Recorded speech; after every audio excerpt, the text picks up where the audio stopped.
BlueRifle.com/Joe Rogan. Use the code Rogan, get 30% off. Black Rifle Coffee, America's coffee. Yeah, well, he was just so far above. When we got to Corona, it was like all of a sudden it went so fast. Then he had to create competition by doing stuff like He that. had to have fun. So much Yeah, more play with mileage. food. The language is just like a breath Well of said. fresh air. Yeah, no, he was spectacular. Every single You know, syllable. he was one of those guys that's like unique, John once in a lifetime talent. in the text. That, So much. unfortunately, though, You have to pause, his mistake contemplate was what it going means, up to what are the heavyweight and then possible trying to go Whereas down in to the writing for 175, Corona, which it tends is to be far more unbelievable. straightforward. Because he was, less scripted, when he's 200 pounds more at heavyweight, he was prolix. They tend to be 200 much lean, more, muscular, longer. There's a lot fast more pounds. words to say There was not like something, but fat to more lose. words helps And with so the to decision starve and himself rapid to get down to 175, Third, he was diminished. general, You saw that in the target fight. I'm not here to feather your nest, but you're brilliant. That's 100% correct. And he lamented it afterward because he understood how he had penalized himself in that way. Actual situation, they tend to be linked to a specific And you make question the that point was when raised it's muscle. about If it's real fat, life right, case. you can go And, into the steam room and sweat it off. use all of this other But body once it's information muscle, that they've accumulated it's in order there. to bring You know, it to bear it's on a part of the structure. It's a Those are part of the three building. characteristics. Now how are you going to rip it out? You know, not only that, it diminishes his endurance, May be helpful in diminishes this his context to durability, sort of gets look at compromised, the he can't take a first punch as well because he cuts so much weight. widely It gets to his considered confidence. as Yeah, And his confidence was unshakable. Right, You know, We never know When you go into the fight fatigued, who's you're writing feeling fatigued. really And then you got a guy straddle like the Tarver, period who's of Rishonim and infinitely the period of talented Rome. and has This is, of legitimate course, knockout none power. other He's than talking Maran shit to you Rabbi right Rothschild, before the fight. Got any author excuses of the tonight, Roy? Shulchan Remember that? And then he knocks him out like, holy shit. with a brilliant straight left hand against the ropes, I can see it in my mind. And you know, I just worked with Tarver a few weeks ago. You mentioned the Times Square card. And Tarver was my expert commentator on the Times Square card. So energetic. Yeah, Tarver's great. So lively. Really good. Yeah, I was thrilled. I And thought he he's was great. another guy that with his boxing skill went all the way up to Maran, heavyweight. which the He title was was just so much better. Well, how many southpaw heavyweights? Why do we call him Maran? Very few. Michael Moore. Why do we call him Yeah. Maran? Southpaw. But again, another Won the championship. Another light heavyweight And lost it to my man. George Foreman had the one punch. Yeah, that This was is crazy. really the Yeah, model. that's the title of my book.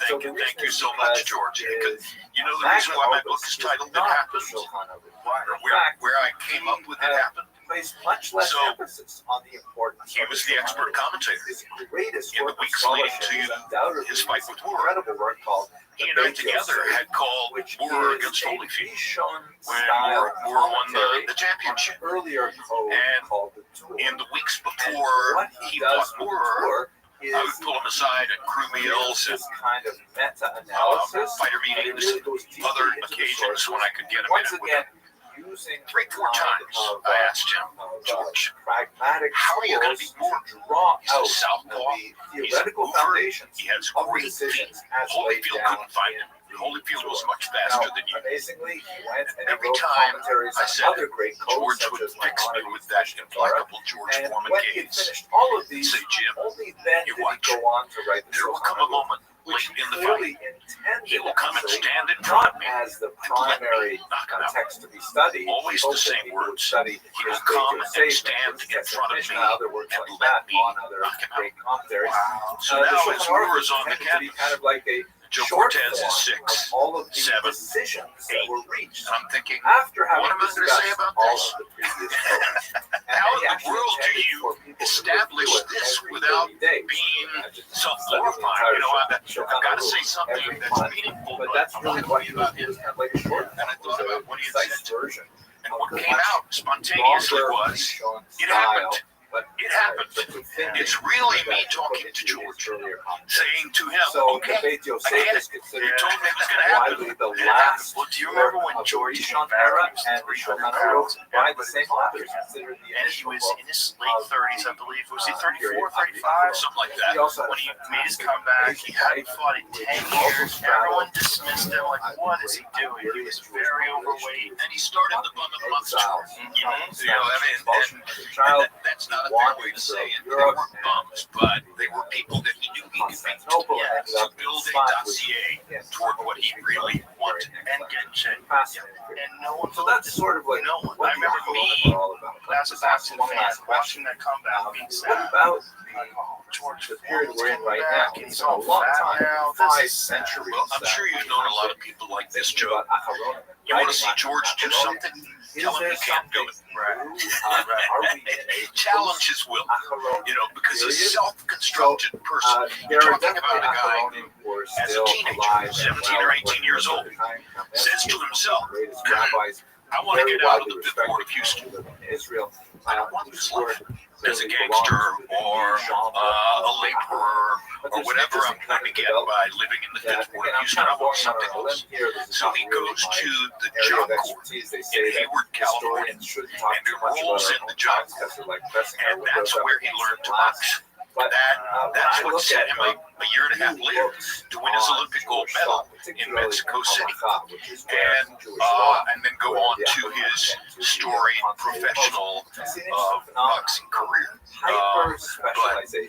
He was in his own mind proving he could do something that other people didn't think he could do, even at that point.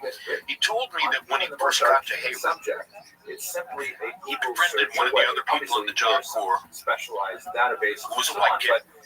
And he said, they're talking about things that they like, and the guy talks about Bob Dylan, how much he likes Bob Dylan. So George got the first 2 or 3 Bob Dylan albums, and listened, wanted to hear what this is all about, and absorbed the lyrics, and paid attention. And when George told me this story, I said, George, Bob Dylan, how am I supposed to process all this? And he began quoting lyrics for me. Okay. From Blowing in the Wind, from Don't Think Twice, It's All Right, etc. From early Bob Dylan songs. Yes, he knew about Hurricane. Yes. So he was just an amazing person, so broad-based, and that was, I think that was part of what burned in him, was that everybody, myself included, gave Ali credit for all that. And George wanted, in his own way, for people to say, hey, I'm not that different than that, And I mean, one thing he said to me was, you can't win the heavyweight championship of the world without being smart. Okay, stupid person couldn't do this. So I respected Moore's intelligence. But he also understood something that I didn't understand. He'll come and stand in front of me late in the fight and let me knock him out. All about Crazy that he predicted it that way. That's exactly how it played Oh out. yeah, go to YouTube. I've seen it. It's uncanny. It really is. Giant Michael Moore. I think so. A lot of people clearly no question. Here's the southpaw punching power. You know, I don't know if it's true in UFC as it is in boxing, but you don't see southpaw punchers very often. Southpaws are technical. They box. They take advantage of their foot skills and their hand speed, and they beat you with boxing skills. You're not often going to run into a southpaw who's going to knock you out. But we've already talked about Tarver, and Moore was another one who had punching power. And it's, kind of, Cody was a southpaw with punching power. It's kind of doubly effective if you've got that, because you're worried about the technical issues with a southpaw, and now he brings a cannon. Right. Yeah, the southpaw thing was always so confusing to people, because if you ever boxed before, you're so accustomed to that left hand being forward, then all of a sudden everything's reversed, and now you're thinking. Right. And if you don't have a lot of southpaws you train with on a regular basis, things aren't automatic anymore. And one of the things that George used to talk to me about all the time was ankles. That, you're standing in front of another man, you're confronting him, you're trying to deliver and stop delivery. Ankles. It's all about where does it come from and where is it going, and how can I deal with that. Now, I was never a fighter, so I can't empathize, but I can sympathize when I listen to that kind of thing. See it, right? And I think the greatest at angles of all time is Lomachenko. Nobody. The greatest footwork, the greatest hand skills, the most effective training by his father. Yeah, what a genius move to take him out of boxing for 2 years to study Ukrainian dance. And brilliant, absolutely brilliant. And by the way, he had an effect on the national team for several years. And what culture in the world has had more surprising new stars in boxing, Right. other than Ukraine. Right, and Usyk basically like moves like a giant Lomachenko, just not quite as effective. That's a really great phrase that I had never conjured before this moment. Thank you, Joe. A giant Lomachenko. That's exactly what he Can't is. quite move that well when you're 220 pounds. You're just dealing with gravity and mass. But you're still creating unique angles. You're coming at them from unique approaches, etc. Hard for your opponent to figure out. And Usyk is impossible. And constant motion, constantly cutting off the ring with his feet, and hammers you to the body as often as he can. Yeah, Lomachenko in his prime was just a magical thing. It was like you were just watching poetry. I had the privilege of calling those fights. Oh, So it's an extreme privilege. yeah, it was amazing watching him just do something where you'd seen so many different versions of boxers, and you watch him do it, and you're like, oh my god, he put a new thing on this. That's why I can understand at this moment, I can't really figure out what's up with Teofimo Lopez. How do you beat Vasily Lomachenko, and then wind up, with somewhat indifferent results since that time? Yeah, the Convulses fight was kind of he shocking. fought better than the other guys in Times Square. And I give him credit for holding the card. But still, there's nothing since the Lomachenko win. I mean, you lost to George Kambosos. I think the Kambosos fight was, I think he was just a little overconfident. He got caught, and then that really rocked him. That really shocked him. He got dropped early in the fight. Remember that? It's a bad sport to be overconfident in. It's the worst. Whether you're talking UFC or boxing. Yeah, any combat sport, when you don't appreciate the potential that your opponent has to do damage. Well, I used to say to people all the time, these are fine margins of competition. You think you see a lot of wipeouts in boxing because you see a second round knockout or third round knockout. You think that means there's a huge talent gap between the two fighters. No, it means one fighter made a mistake. Okay, 90% of the time it means one fighter made a mistake, and if he thinks about it and trains against it, he won't make that mistake again. So, like perfect examples: Juan Manuel Marquez versus Pacquiao. 100%. They have three insane fights that are very close. Marquez lands one bomb and starches Pacquiao. This one error. He got a little overconfident, a little too. The greatest counter-puncher of his era. And power. With power. The straight-ahead power from the shoulder. Marcus was a gifted fighter. Very gifted. But just like that one moment, like if that had happened in the first fight, we would look at the whole thing very differently. 100%. Yeah. It's just like the margins, as you're saying, are so small for victory that when you see like a spectacular result, you do automatically assume, oh, that person's just that much better. Sometimes it's just one error. It's a moment in time. Right. If it's a knockout, now if somebody gets knocked down 6 times, then you're talking about something different. But one knockdown that leads to a 10 count, that was a momentary mistake. And that's, again, it goes to the fine margins of competition. You can't make the one mistake. And then, it's also how do you bounce back? Like some people, for one moment, even if just a knockdown, they don't have the capacity to correct and stay safe and then regroup. Like they get shook. And then now they're fighting from this position, this defensive position where they're a little bit gun shy. So Marquez exposed the difficulties that Pacquiao could have against a great counterpuncher. And now we get ready for Mayweather Pacquiao. Right. And Mayweather just did such a smart thing, but also a devious thing. Waiting until Pacquiao was older, waiting until he slowed down, and then devious is not illegal in boxing. It's encouraged. Yeah. In any entrepreneurial sport, devious is not illegal. No. Devious can be an asset. That's how you retire with a I give Floyd credit for brilliance. Okay. Floyd wasn't just a smart fighter. Floyd was a brilliant fighter. He was on his own level. And so much so, in any matchup between the great counterpuncher and the great attacker, that the counterpuncher has the advantage. He's got more options. He's got more ways of winning. The attacker has to break through the walls, so to speak. So in the years before Mayweather Pacquiao, people would run up to me on the street, run up to me in the shopping center in Vegas, run up to me in a hotel. When am I going to see Mayweather Pacquiao? And I would say, well, we don't know, but what exactly is it you think you're going to see? Oh, I can't wait. It's going to be such a great fight. No, it's not going to be a great fight. It's going to be watching somebody pluck the legs off a spider. All right? At a step-by-step method. And you're going to watch Mayweather pluck the legs off the spider that is Pacquiao. And it's going to be pretty easy for him. And it's not going to be wildly entertaining, but it is going to be one-sided victory. So why are you so excited about that? Oh, no, I don't think that's the case. But if you knew Floyd, Floyd was only about winning the fight. He'll make fans other ways on the web.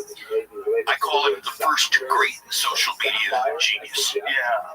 He was great at talking shit. He got everybody upset at him so badly that they wanted to see him lose, and that would sell tons of pay-per-views. He realized you could build an audience with negativity. Yes, you didn't have to be an omnibus character. You didn't have to be somebody everybody loved. You could be totally negative, and that would build a following too. Yeah, when he shifted from Pretty Boy Floyd to Money Mayweather, changed the whole thing. He knew what he was doing. He definitely did. Look, and it would have been an interesting fight had he fought Pacquiao when he was younger in his prime. It would have been a more interesting fight. Much more different. Because any go-forward physical warrior like Pacquiao is going to wear down. Right. And any brilliant counterpuncher like Floyd is going to retain more. Yeah. So he did. Yeah, it would have been much more interesting when they were younger. Also, the fact that Pacquiao fought with a bum shoulder. That was a disaster, too. Money talks. Yeah. I mean, look, I guess he was faced with this thing, legacy, or, he was the biggest pay-per-view of all time in boxing, correct? I believe so. I think it was like 4 million buys or something crazy like that. It was huge. So, like, what is that? Yeah, just lured Pacquiao. All those people who had run up to me on the street corners for years finally got the chance to see what they wanted to see. Yeah, give him a cortisone shot and throw him out there. Yeah, fortunately. This is an advertisement from BetterHelp. Stress in the workplace is becoming an issue around the world. Did you know that 60% of the global workforce is reported experiencing higher than normal levels of stress? So it's more important than ever that we learn to take some time for ourselves. Plan a nice long holiday this summer, go hiking, read a book, play video games. I found that even a few minutes of meditation can help. Another great option is therapy. Everyone can benefit from it, and it's arguably one of the better long-term solutions to stress. Therapy can teach you how to positively cope and manage anxiety while improving your self-confidence and self-awareness. It can be very empowering, and thanks to BetterHelp, therapy is becoming more and more convenient. All it takes is a few clicks to join a session. You can also join from anywhere, whether you're at the beach, on your vacation, or at home after a grueling day of work. Plus, as the largest online therapy provider in the world, BetterHelp can provide access to mental health professionals with a diverse variety of expertise. Our listeners get 10% off their first month at betterhelp.com/JRE. That's betterhelp.com/JRE. Unfortunately, I remember there was like a class action lawsuit. A lot of people were upset that Pacquiao fought injured. A lot of the gamblers. I never talked to Freddie about that, but at the end of the day, the fighter makes the decision. Well, the money, yeah, and the money, yeah, that happens a lot in the UFC. There's a lot of fighters that fight injured. Yeah, I got to tell you this while we're talking about it. All right, I apologize for going off script here a little bit. I was with Manny 3 weeks ago, less than a month ago, at the Hall of Fame inductions in Canastota, New York, where he was being inducted into the Hall of Fame. And on the night before the induction ceremony, it was a big banquet and a banquet hall at the Turning Stone Casino. And I'm sitting up on the dais between Roy and Ross Greenberg, my former boss at HBO, and right across to the left of us behind the podium is Manny. And several people spoke. I didn't know that I was going to speak. I was asked to speak. I did. Roy did a speech, etc. Eventually, Manny got up and made a speech. Now, I met Manny Pacquiao 24 years ago in a fighter meeting room in Las Vegas before his fight against Leishanola Lava, which was his first appearance in the United States. He was a kind of a throw-in opponent. What class was that? So that would have been 22. And Larry and I were 100% convinced that Lava was the best 122-pound fighter in the world. We had seen him on the undercard of Louis Rothman in Johannesburg, South Africa. There's nobody could possibly be better than that. Grace, style, hand skills, all the stuff. And I meet Manny in that room. He can't put 3 or 4 words of English together. I learned his backstory by selling stolen cigarettes on the streets in General Santos City in the Philippines. Israel, And understand that his big activity outside of the gym is cool. He's a pool player in professional ballrooms, exactly. Yeah, he plays a little pool player, etc. All of that. And then fast forward 24 years, and he's being inducted in the Hall of Fame. And without warning, he's asked to speak that night. And he stands up and makes a 15-minute speech, maybe 12 minutes, but it was more than 10. All in English, all perfect, all more or less off the top of his head, unedited. It was brilliant. And I went to him afterward, hugged him, told him how much I loved him, and I said, Manny, I first met you 24 years ago when you couldn't put 3 words of English together. And I know that politics had something to do with this. And he said, yes, but a lot of my political speeches were in Tagalog. And I said, well, some of them were in English. He said, yes, some. And I said, I don't think there's any sport other than boxing where somebody could have achieved the kind of personal transformation that you have achieved. This is the only one. He said, well, it sure helped. That's for sure. Now, you probably know the story about Muhammad Ali and graduating from high school in Louisville. Yes. So, just for our listeners and consumers, Ali had very bad grades, and in his senior year, he was flunking the math course. And in order to graduate, he had to pass the math course. And he was nowhere near it. And the math teacher went to the principal of the high school and said, I'm going to give him a passing grade, even though he has not performed on any of the tests and doesn't do the homework and stuff like that. The principal was like, why would you do this for this kid? Why would you give him a passing grade when he hasn't earned it? And the teacher said, you have to understand, he's going to be the most famous man in the world. And we cannot be the high school that denied a diploma to the most famous man in the world. That's such a crazy statement. I wonder if it's true. I wonder if it's true too, but it seems like it's a fun story to tell, and of course, it's secondhand. You're exactly right. It is. It's so good. I don't know the teacher and I don't know the principal. I just know the story. And I know Ali's primary biographer, Tom Houser. So maybe I got it from Tom. Yeah, I'd like to believe that that's true. I'd like to believe it's true too. It makes it more fun. Let's make him believe it's true. The thing about Pacquiao that's so extraordinary is that he kept his power through 8 weight classes. That is just wild. Like, what other fighter can you name that went through 8 different weight classes? I can't. World champion. I can't. None. No, obviously.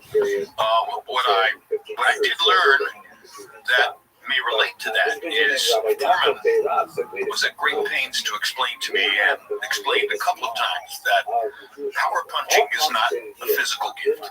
Power punching is a science. Power punching is the product of real technical knowledge. Power punching is about footwork, weight shift, the angle at which you deliver the punch, all sorts of things not directly related to your strength or power. And George was a disciplined and knowledgeable scientist about stuff like that. And he explained it all to me one time. And of course, if you watch the War knockout, he lands the first 1-2 right on the button. And then, having War where he wants it, he puts a little more mustard on the second 1-2, and we're out of there. But there are physical gifts that they're just God-given gifts of power. Big hands, Big hands are the shoulders, all that. There's just certain guys, though, that just have extraordinary power. Like, you remember Julian Jackson in his prime. Oh my gosh. Oh my gosh. Extraordinary power. At some moment or another, he's going to get you. Yeah, it was just disturbing. Right, how hard he hit. It was just different than everybody else. And it looked like he was doing the same thing, but the results were so much different. How about Andy Lee? Skinny, not somebody you would expect to have, heavy hands, knocking everybody out. How about Deontay Wilder? Yeah, another one. A 209-pound heavyweight, right? That's flattening people. 209 pounds when he fights Tyson Fury the first time. Some of it is the bravery to commit. Can you push your weight forward in a way that might leave you open to the counter? And believe that you're going to get the better of that exchange. If you believe you're going to get the better of the exchange, go ahead, go forward, and that enhances your chance of knocking someone out. But there's physical gifts that you are just God-given. Some people have them, and these are the extraordinary outliers: the Deontay Wilders, the Julian Jacksons, the John Mugabes. Remember Mugabe? John the Beast Mugabe. Ooh, I rewatched that Mugabe Hagler fight the other day in the What a gym. great fight. What a great fight. What a fight. What a fight. Hagler was my hero when I was a kid. And so you're probably, so I'm sure you're an advocate with regard to what I call the #1 elevator fight of all time. That Hagler was the winner. No, which one? The #1 elevator fight of all time. And an elevator fight is the fight where you're Jim Lampley, or you're Joe Rogan, or you're any combat sports expert, etc. And you step onto an elevator with 6 people, and somebody turns around and says, "One Leonard Hagler." Debate about the season, and I'm sure you say Hagler would be ready. And of course, we all know that Ray partially won the judges and the crowd who showed it with the way that he threw his arms up at the end of every round and called attention to himself. And he was quite aware of what he was doing. And he was quite aware also that it would get under Hagler's skin. There was an element of genius in Ray, as we talked about already, that went to more than just his spectacular physical gifts. Let's take some time to talk about the nature of the uprising and what specifically was the cause for the attacks on the Jewish That was a population. very close fight, but This picture that we're that looking fight at always is bothered me. a remarkable And image one by of the things Hilliard that bothered Rapid, me very is important I 19th felt century like artist there from were Eastern Europe. moments where It Hagler shows could have turned it up and A number of and then when he Zaporizhian retired after that Cossacks. fight and went to Italy Zaporizhia and became a is giant the movie star in place Italy, on the the Dnipro conspiratorial River where part of my brain was always Ukrainian like, Cossacks would one gather. of those deals Cossacks, where the everybody term is assumed actually Hagler used was in many different Hagler was a contexts, destroyer. particularly Hagler knocked when you out get to Tommy the Hearns. 19th Hagler had century, beaten so everybody in the division, sometimes it's knocked out applied in very Mugabe. different He ways. was, Sometimes it's used was as the a man, military designation in the Russian You army and fought, so on. right? yeah. But the original So you Cossacks, fought, or I didn't. Kozake, I've were only these talked, kind of but freebooters, because you these fought, you probably cowboy have types an even stronger sense than I do. fled of how typically difficult from their it is. owners where they were serfs The training is and difficult. created these pretty much Fear factor all-male settlements is in certainly part of fairly it. remote places The such level of as the rapids concentration on the Dnipro River. devotion And that there it takes. they engaged in some kind It's of not easy. I'm not sure what the right Team word for it, sports are sort of easy. like nationalistic piracy, where they would and so, raid I'm enemies of the Ukrainian thinking that people, every which was fighter reaches a still point kind of where, like in formation. and This is yeah, before the great and they national might reach that awakening point in the without 19th really century, but cognitively definitely knowing there was that they've reached that an point where ethnic it's group enough. that had Hagler a went to very Italy, common as you said. language. Yeah. Maybe he And had were already reached overwhelmingly something Orthodox, like that enough is, worshiping Christian before he fought Orthodoxy, Ray in that as fight. opposed Well, to you know, he had accomplished Catholicism. so We'll much, get to and that also in just a second. his training camps And were regarded stuff themselves of legend. as being, I mean, some type of Slavic group, not quite the same as the Western Slavs, certainly not the same as the Russians, but having I mean, some his relationship conditioning, with them. his drive, The and his will, interrelationship and his between these discipline. groups was very He was a monster. significant, and He the would scare the Russians in shit out of particular everybody would just for his try work to ethic. cultivate